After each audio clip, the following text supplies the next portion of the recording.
లేవేను నిద్దురా పిల్ల ఊర్మిళ వనవాసం గెలిచి లక్ష్యమయ్యొచ్చినాడిలా ఎన్నేళ్ళ నిద్దురా తీరిందే నీ కల మంచి నీళ్ళిద్దురా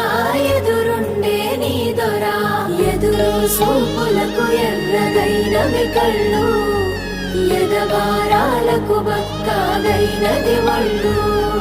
కడిగినవే కన్నీటితో తన పాదాలు చేతి కందియ పళ్ళు వింటున్నావో పిల్ల ఎన్నెన్ని బాధల్లా పడ్డంక ఒక్కటైతున్నామే నువ్వు నేనిలా వింటున్నావు బావా ఎన్నెన్ని దుఃఖాలే దిగమింగి ఒక్కటైతున్నామే నువ్వు నేనిలా కోపమచ్చి మాటలంటని చెయ్యి లేపి దెబ్బ కొడతని అలిగి నువ్వు